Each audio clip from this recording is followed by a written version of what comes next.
മാസപ്പടി കേസിൽ അന്വേഷണം നേരിടുന്ന എക്സാലോജിക് കമ്പനിയുടെ ഡയറക്ടറും മുഖ്യമന്ത്രി പിണറായി വിജയന്റെ മകളും പൊതുമരാമത്ത് മന്ത്രി മുഹമ്മദ് റിയാസിന്റെ ഭാര്യയുമായ ടി വീണ സീരീസ് റോഡ് ഇൻവെസ്റ്റിഗേഷൻ ചെന്നൈ ഓഫീസിൽ അഭിഭാഷകർക്കൊപ്പം എത്തി. തമിഴ്നാട് രഹസ്യാന്വേഷണ ഉദ്യോഗസ്ഥർ ഇക്കാര്യം സ്ഥിരീകരിച്ചെങ്കിലും ഓഫീസിന് മുന്നിൽ കാത്തുനിന്ന മാധ്യമപ്രവർത്തകർക്ക് വീണയെ കാണാനായില്ല. അന്വേഷണം റദ്ദാക്കണമെന്ന ആവശ്യം കർണാടക ഹൈക്കോടതി തള്ളിയതിനാൽ മൊഴി നൽകാനാണ് എത്തിയതെന്നാണ് സൂചന. SFIOയ്ക്ക് ദക്ഷിണേന്ത്യയിൽ ചെന്നൈയിൽ മാത്രമാണ് ഓഫീസ്. വീണയുടെ കമ്പനിയായ എക്സാലോജിക്, കൊച്ചിയിലെ കരിമണൽ കമ്പനിയായ CMRL, സംസ്ഥാന പൊതുമേഖലാ സ്ഥാപനമായ KSIDC എന്നിവയ്ക്കെതിരെ SFIO അന്വേഷണം പുരോഗമിക്കുകയാണ്. ഏതായാലും വീണ വിജയനെതിരെ SFIO അന്വേഷണം തുടരുന്ന സാഹചര്യത്തിൽ സംസ്ഥാനത്തെ CPM അടിമുടിപ്പെട്ടിരിക്കുന്ന അവസ്ഥയാണ്. ഇനി ന്യായീകരണവുമായി രംഗത്തിറങ്ങാനില്ല എന്ന നിലപാടിലാണോ MV ഗോവിന്ദനും മുഹമ്മദ് റിയാസും AK ബാലനും എന്നൊക്കെയാണ് പ്രതിപക്ഷവും സോഷ്യൽ മീഡിയയും ചോദിച്ചു തുടങ്ങിയിരിക്കുന്നത്. നിലവിൽ തന്നെ CPM മുഖ്യമന്ത്രിയെ കൈവിട്ട മട്ടാണോ എന്നാണ് ചോദ്യം. അങ്ങനെ ഒടുവിൽ പിണറായി വിജയൻ യുഗം അവസാനിക്കുകയാണോ? CPMൽ പിണറായി യുഗം അവസാനിക്കുന്നു എന്ന വിമർശനവുമായി പ്രതിപക്ഷവും മാധ്യമങ്ങളും സോഷ്യൽ മീഡിയയും മാത്രമല്ല പാർട്ടിക്കുള്ളിൽ തന്നെ മുറുമുറുപ്പ് ഉയർന്നു കഴിഞ്ഞു. മുഖ്യമന്ത്രിയുടെ മകൾ വീണ വിജയനുമായി ബന്ധപ്പെട്ടുള്ള മാസപ്പടി കേസിൽ SFIO അന്വേഷണം തുടരുമ്പോൾ CPMന് വരും ദിവസങ്ങളിൽ കൂടുതൽ ചോദ്യങ്ങൾക്ക് ഉത്തരം പറയേണ്ടി വരും. അതുകൊണ്ട് തന്നെയാണ് CPMൽ പിണറായി യുഗം അവസാനിക്കുകയാണോ എന്ന ചോദ്യം ഉയർന്നു വന്നിരിക്കുന്നത്. ന്യായീകരണ തൊഴിലാളികൾ പോലും മാസപ്പടിയിൽ പ്രതികരിക്കുന്നില്ല എന്ന പ്രതിപക്ഷം ആരോപിക്കുമ്പോൾ അക്ഷരാർത്ഥത്തിൽ CPM ക്യാമ്പുകൾ മൗനത്തിൽ തന്നെയാണ്. പാർലമെന്റ് തിരഞ്ഞെടുപ്പിൽ പിണറായിയുടെ രാഷ്ട്രീയ ജീവിതത്തിലെ വാട്ടർലൂ ആയിരിക്കുമെന്ന് KPCC അധ്യക്ഷൻ K സുധാകരൻ പറഞ്ഞതിനെ ഏറ്റെടുത്തിരിക്കുകയാണ് സോഷ്യൽ മീഡിയ. മാസപ്പടി കേസിലെ CPM നേതാക്കളുടെ മൗനം ചോദ്യചിഹ്നമായി മാറിക്കൊണ്ടിരിക്കുകയാണ്.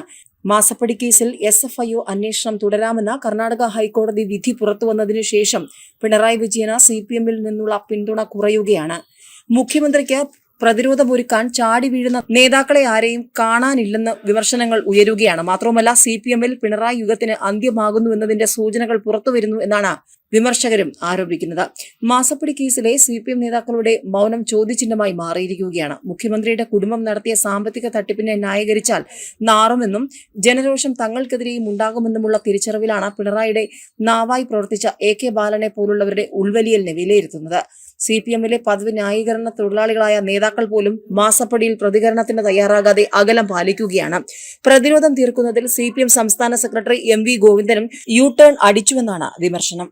അവിടെ കൊണ്ടും തീർന്നില്ല. കമിഴ്ന്നു വീണാൽ കാൽപ്പണവുമായി പൊങ്ങുന്ന അഴിമതിക്കാരാണ് കേരള സർക്കാരെന്ന വിമർശനവുമായി പ്രതിപക്ഷ നേതാവ് VD സതീശനും രംഗത്ത് വന്നിട്ടുണ്ട്.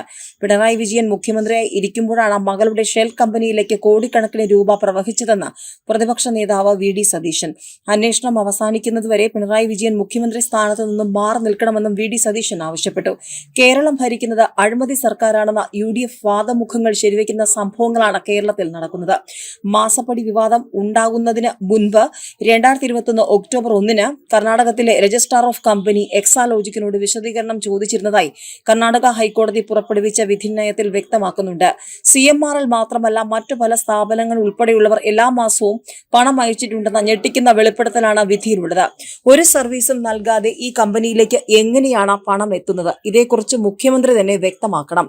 മാസപ്പടി വിവാദമാകുന്നതിന് മുൻപ് നടത്തിയ വാർത്താ സമ്മേളനത്തിൽ ഏതെങ്കിലും കേന്ദ്ര ഏജൻസികൾ എക്സാലോജിക്കിനെ കുറിച്ച് അന്വേഷണം നടത്തിയോ എന്ന് വ്യക്തമാക്കണമെന്ന് ചോദിച്ചിരുന്നു. എന്നാൽ മുഖ്യമന്ത്രി മിണ്ടിയില്ല.